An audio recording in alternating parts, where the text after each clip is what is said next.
what happened before us? Yes, so this land was the land of my grandparents, and they're not there anymore. And my aunt was using it because we were not here to plant corn for animals. Everybody here, as you can see, like does monoculture of corn or wheat or oats, and even with herbicides, chemical fertilizers, they don't really produce so much because it's getting hotter and hotter. They're plowing every year. The soil is cracking like crazy because it's very clayish. So you have cracks in July and August that you can put your arms inside the soil like that, inside the earth, and it's not covered. It's yeah, they use herbicides and whenever there's weeds. And so we came here, and on this side, which we thought would only be our side, we didn't know where the limit of our land was, so we just went for what was safe. Here we didn't plow this year, like after the corn got out, we came in and we didn't really work the soil, like all the lines. We just did the holes, and we started doing quite big holes by hand, but it was very hard to do 60 holes like that. So we called a friend with an excavator. Yeah. And he did really big holes, but it was very clayish, and when it dried out, it was quite hard to work it. But in the line, so it was not really worked, only the holes of the trees. And then what we put in there? We put compost, horse and cow old compost, and perlite to give a little bit of more drainage. And we tried also put some rocks and tiles in the bottom to have some oxygenation aeration. And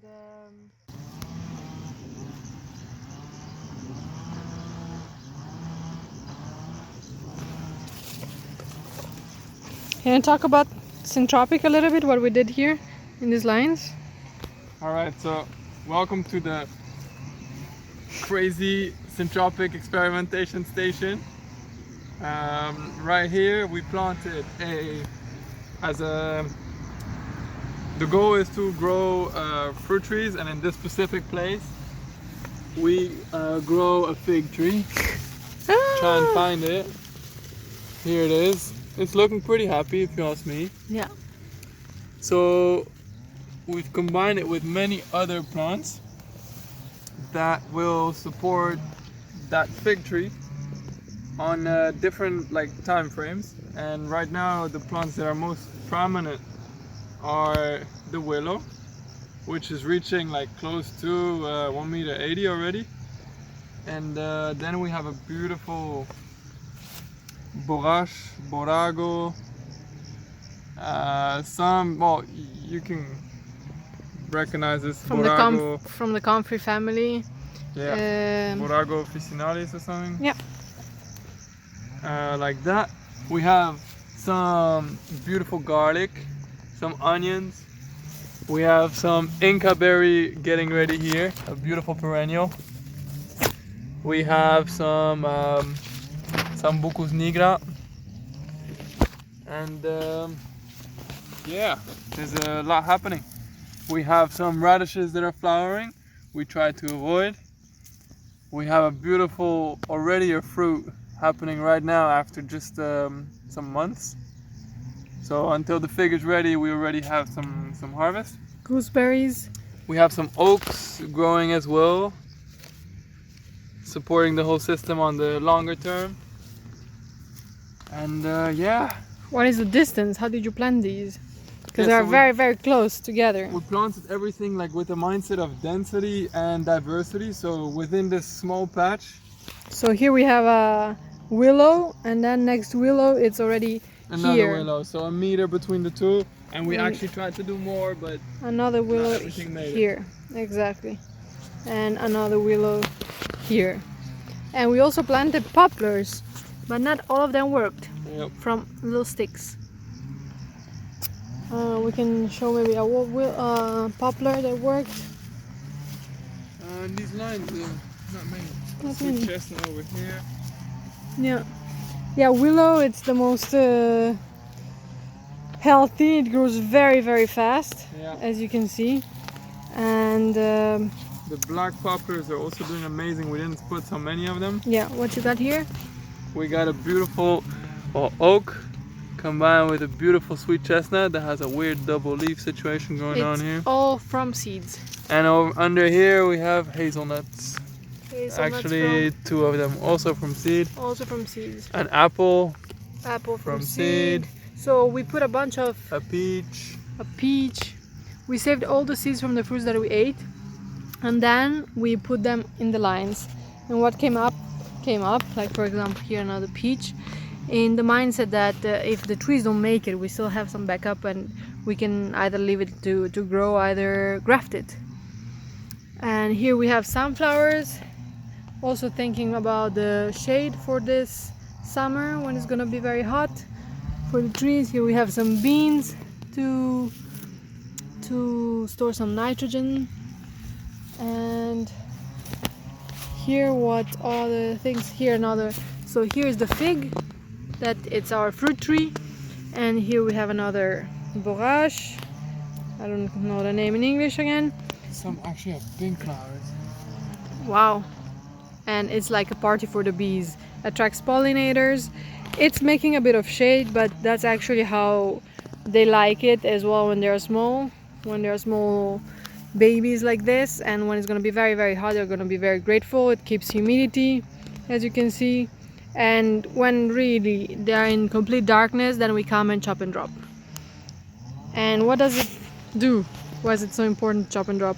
Well, in the the presence of Syntropic? these plants is interesting even before we chop and drop, because they're like working the soil and really helping the soil become more like aerated and Yeah.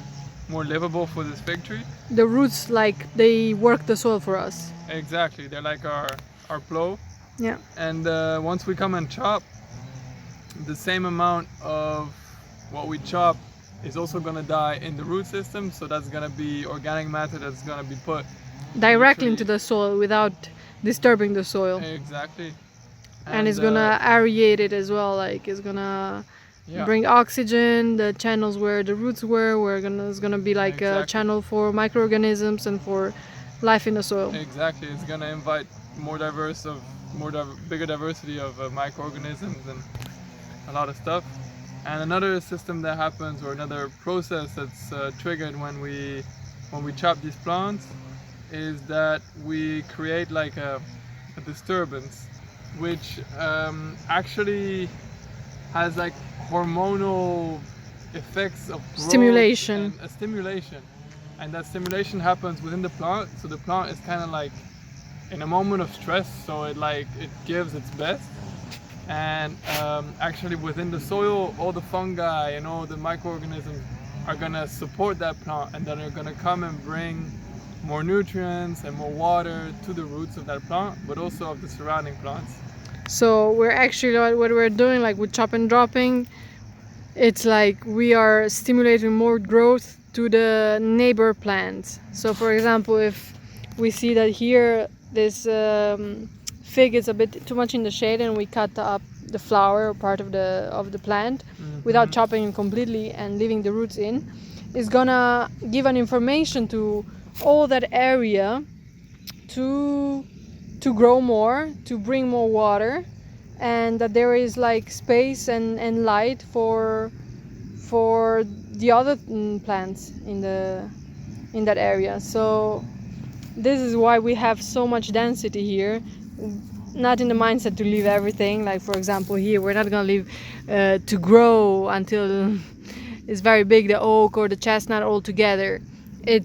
We can choose which one to keep, and by chopping the other one, or like gradually chopping it when maybe it's gonna be a bit bigger, it's gonna also stimulate to grow so much more the one that we want to keep.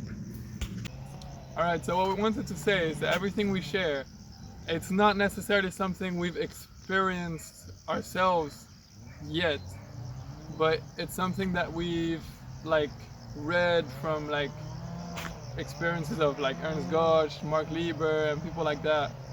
And so we resonated with it so so hard with it. And we saw also the results. Yeah, seeing like the growth and the results in other people's places, and hearing the concepts and the theory and the explanations of why all this works, it resonated so hardly within us Yes. that's why we're doing it, and that's why we want to share it, because we really feel like there is a lot that we can learn from all of these experiences. Who is Ernst Götsch? So Ernst Götsch is an Austrian guy, if I'm correct, and he, I think, was like a geneticist or something. It would be interesting to research him more. But he had a lot of research onto how to breed plants that were more resistant to droughts, to pests, and everything. But at some point he was like, why make plants fit into a system that doesn't work? Why not just fix the system? So instead of looking more into creating new plants and new breeds, he just went to look very deeply into how to fix the system for then having healthy plants. And he went on and did that, especially in Brazil. And that's where most of his like experiences and teachings have come from the place of like 30-year experience on like 500 hectares. And that's what's inspired, I think, so many people to then experiment themselves with his theories. Yes. So this 500 hectares, or I don't know if it's correct, but it's a really huge area, was very degraded. Like nobody would have bought that land, just a crazy person like him. Yeah. And he went in to restore it, and he made it into the land that gave the best cacao in the world, or that was like the river started flowing again. Yeah, the rain came again. It was kind of a, I don't know, a desert, or anyway, it was terrible. And yeah. And we've heard from many people that have been there that the topsoil was really like 30 centimeters of just black topsoil. So exactly. So from these teachings and theories and experiences, we are also very inspired, and we just want to try. We don't understand 100% everything, because also there's almost no books. There's nothing that has been really like made public. It's more like with workshops, and if you go to Brazil and work with him. So we just follow like his disciples, his friends, his the people that have been to him, and we try to learn from them. Yeah. And one thing I'm understanding as well is that everything he's sharing, it's really like he seems to be a very humble person, in the sense that he's not saying he invented all of this. Yes. He's just saying that he observed nature, and this is what he's reading in nature, and then sharing exactly. it with us. It's like permaculture, but Syntropic Agroforestry is more like working with nature, but accelerated. Exactly. So making the topsoil and making things grow much faster, but not in a natural way. Always looking at the natural laws and how things interact within the system. Because to make a brief recap of what he's observed, we could describe the fact that everywhere in nature, everything is always working towards abundance. But the time frame towards that abundance can be hundreds, 500, thousands of years before you actually get to a situation where abundance is possible. So what makes a system of abundance? You can recognize it by the size of things, of organisms in there, like big trees, big plants and everything, but also the size of the animals that are able to be living in these systems. Like if you take, for example, a jungle that has like tigers and like big monkeys and stuff like that, to feed them you need a system of abundance. So therefore the whole system, from the soil to the microorganisms to the plants to everything, it needs to be at a level to support that. And to get there, nature works through cycles. usually it's a lot of cycles that are repeated, and slowly they get like Build up. a build up. And something that's very particular in these cycles is disturbance. In nature, that disturbance happens through natural events. Thunderstorms. Thunder, fire is a bit different. So thunder, Yeah. like windstorms, stuff like that. And animals, And mostly. animals. So, for example, an elephant that just wants to eat that top leaf of a tree or something and just pushes down the whole tree just to have some of these leaves. You could say, oh, that's destruction, but actually that's disturbance. And within this whole theory, you understand that disturbance is actually what creates or what accelerates and switches from one cycle to the next. And every time this disturbance comes in very key.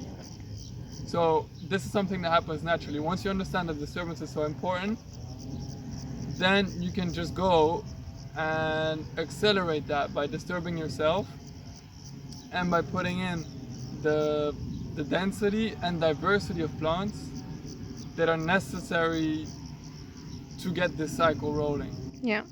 So you have to have a lot of things that you can chop from. Exactly. That they can grow, and very densely, so very close together, and then slowly you start making light and going towards abundance.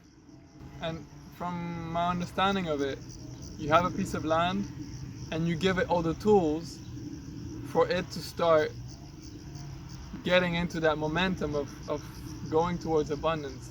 So you give it seeds, you give it cuttings, you give it plants, you can give it some input if you want, some hay or some outside material. Compost. That isn't necessary, but it accelerates a little bit, let's say. Because you could just grow grasses or green manures like here, and then chop it and put it on the lines like this. And this, with the humidity and darkness from under, is gonna, you can see here the worms working already. Some cardboard or whatever, the compost from the kitchen, you can just add on it, and slowly it's gonna make topsoil, and it's gonna feed all these plants. Mm-hmm. Here are beautiful kais, how do you say kais? Apricot from seed. Yeah. So Ernst Götz puts a lot of seed in the ground. He says for one seed, for one plant that you want, you should plant 60 or 100 seeds, something like that, because not all of them make it. Not all of them are actually adapted to the climate, to the soil, to your type of soil, and then you're gonna chop most of them. I'd like to this line. Could you explain a little bit? Yeah. So to transition to this line, like all of this work has been done in the tropics. So as this got momentum in the tropics, more and more people start wondering like, hey, can we also adapt this to a temperate continental climate? And there's more and more people that are starting to experiment with that in Portugal, in Spain, in Italy, in France, and there's really a beautiful momentum, but there's no perfect way. So exactly. We just kind of went and checked everywhere and see what we can learn from it, and then just put it together the way we thought was best, because there is no perfect way. Right, because we cannot grow the plants that they are growing in Brazil, most obviously. So exactly. We have to find the very similar plants that have a similar function in the system, so that they grow fast, they grow big, they shade, they can regrow after being cut, and all this. We're trying to get a lot of perennials so that year on year we get the biomass without having to add so much seeds and stuff. But yeah, we don't know which plants work best, so we're just trying with everything. Yeah, we're just taking the seeds from whatever we see around, and we try it on. Something that our neighbors would just like kill us if they knew, because they are like weeds that they have very deep roots. They make big plants, and for us it's perfect because then we can just mulch with them. You can see here we bought the straw last year, but if in time we can grow like weeds like over there, like alfalfa, and those are like wild weeds. We can just chop them and put them on the lines. Yeah, even like the willows. Willows, yeah. After 2-3 years, we can start to chop some. Exactly. And they'll grow again. So yeah, let's get through this line. So let's say the target species of this line is gonna be this beautiful kaki. Yeah. We're gonna have another kaki at the end and a fig in between. So those are like the species that we're trying to make work. Yeah.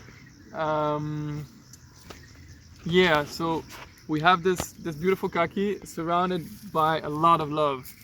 So we planted some kales here. Exactly, because it's not a problem to also add things for the garden that you want to use and not just to chop. You can for sure chop also kale, but why not use it as a cover crop, and to make shade is perfect. And yep, and then under it, which is actually a beautiful, I'm happy this is growing, we have a beautiful elderflower From a stick. from a cutting. From So a you can cutting. see here we just took a cutting like, I don't know, this long, we put it into the soil and it just grows. Yeah. It- A little nettle, I'll take it out because I don't want to be stung all the time. And then we have some random flowers. I have no idea if this is even put by us or if it's... We put a lot of flowers as well. This is a plantain, Yep. just by himself came out. Probably, yep. Exactly. This is some alfalfa. We seeded the paths, but because we walk always on them, it's very hard for them to grow.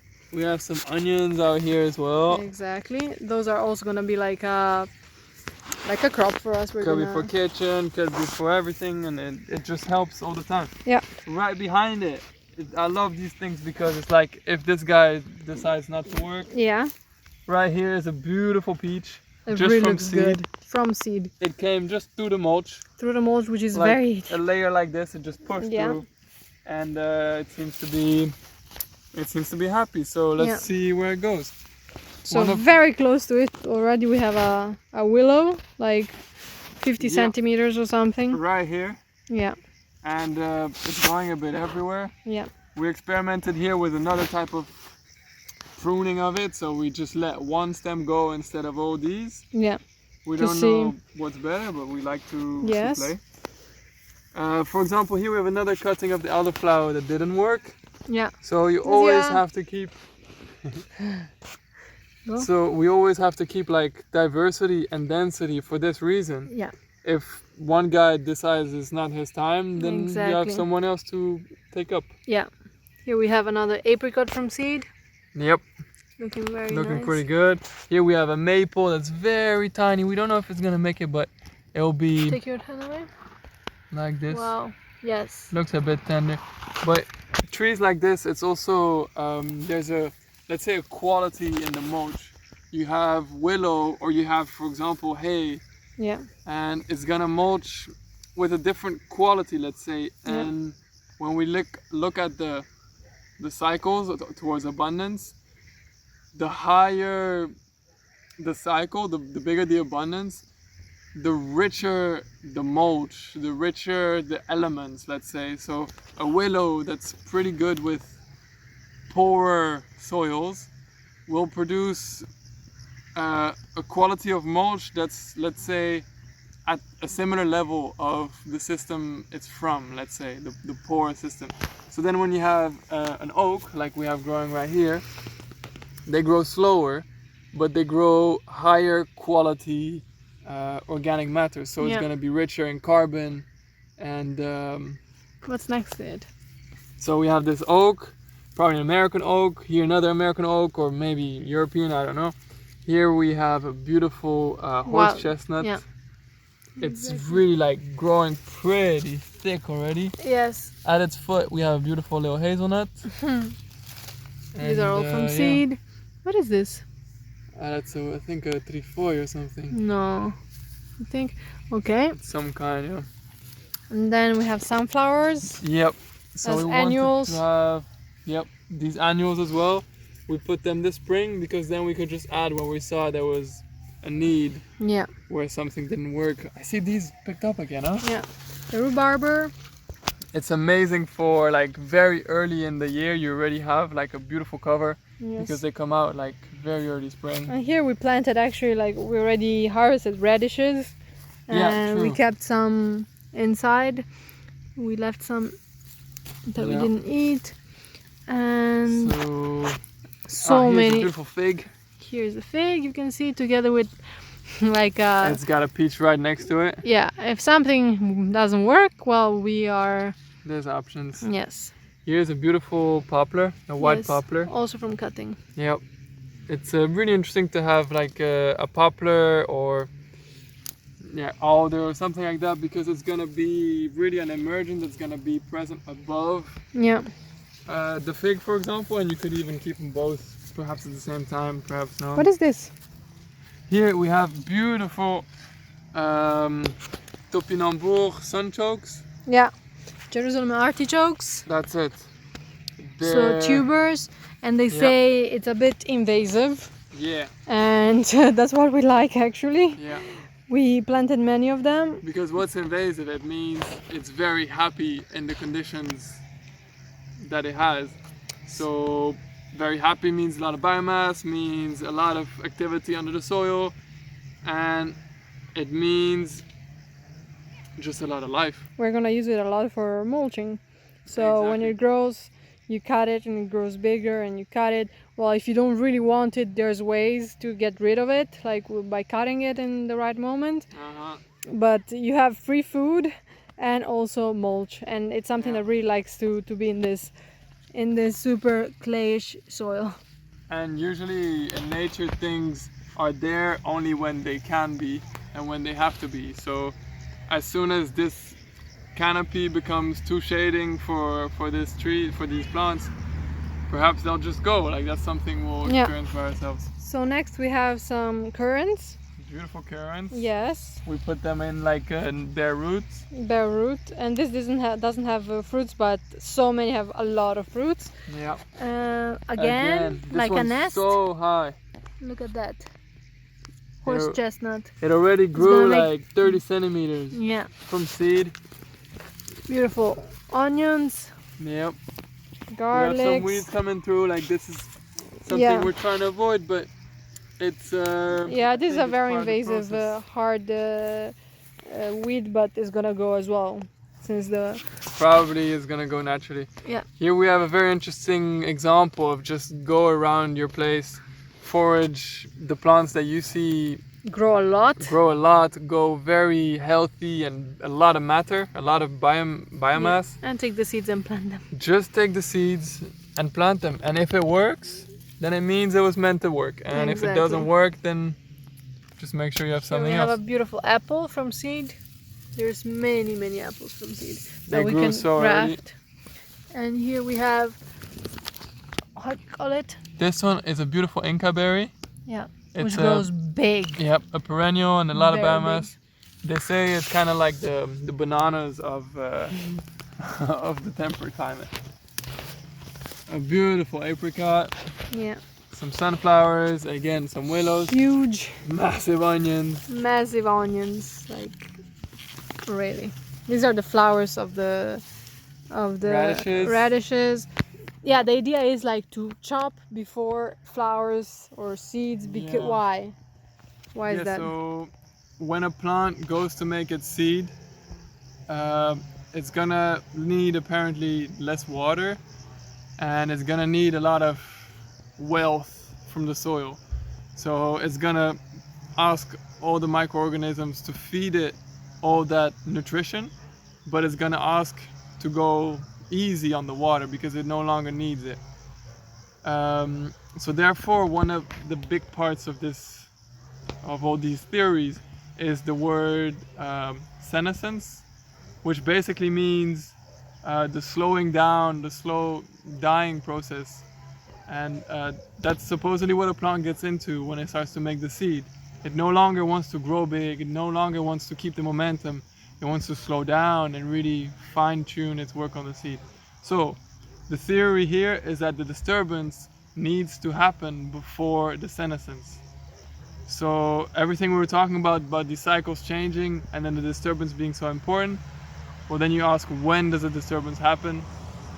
This will be the answer. So in this case, when the radish is flowering, you just want to kind of chop it and give place to the next cycle of growth, which is going to Exactly. be usually with other plants I understand. and so on. Here another beautiful looking kaki. I think it's Persimmons. Roseyanka with a Roseyanka. beautiful peach at its feet as well. Yes. Some corn here on the side. Yeah. Huge sunflower. We chose some giant sunflowers because We wanted some shade because last year was lot of pretty shade. hot. And we don't want to water so much. And it's pretty crazy. It's benefiting from the soil preparation we did for the kakis. Exactly, you can see that. So, but that's fine. It's Yeah. gotta be used. There's fertility in the soil. It Yeah. needs to be used. Otherwise, it What- slips away. What about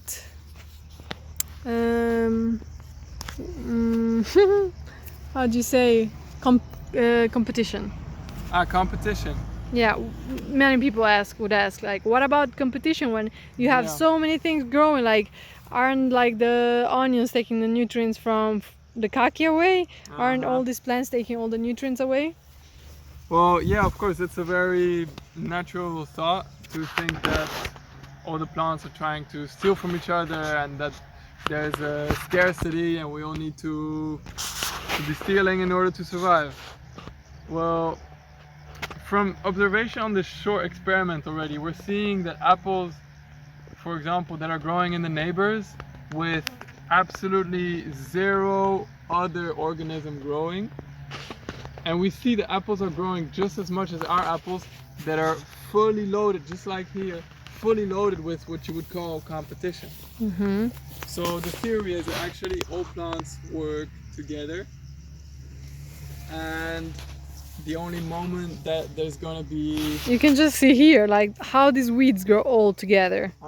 If it won't be for like they're actually collaborating, they're actually helping each other. they're a lot bigger here, whereas when they're alone, Yeah. we just notice there's just less activity in general and they're alone. Yeah. So there's more going on than just Exactly, exactly. There's more information being transmitted, water being shared, nutrients being shared, and yeah. Here, for example, it's in between the lines, and we wanted still to use this space for creating some mulch, and we planted here alfalfa, and here it's corn and sunflowers, and with some weeds in between. But so the idea is just we planted like say 6-8 corn per hole, and we want to chop gradually and use it as a mulch. Yeah, because any piece of soil that's left unused is a piece of soil that's kind of like dying. That's why weeds always come up everywhere, because they want to go towards abundance. That's what we're all trying to do. Exactly. So if you leave it naked, then the soil is gonna hit on it, it's gonna heat it, the worms can't come to it, all the organisms are attacked, let's say. Exactly. And even if you would leave it all covered with a mulch, I would still argue that it's not as good as having a living mulch, a living cover, because it's gonna go into the soil, it's gonna create reactions, it's gonna call other organisms to start dancing together. Beautiful. What is this? Poppy. Yeah? Poppy, yeah. Wow. Wild. So beautiful. So beautiful, really. Marar. Nice. Yeah, we planted some dill. Oh.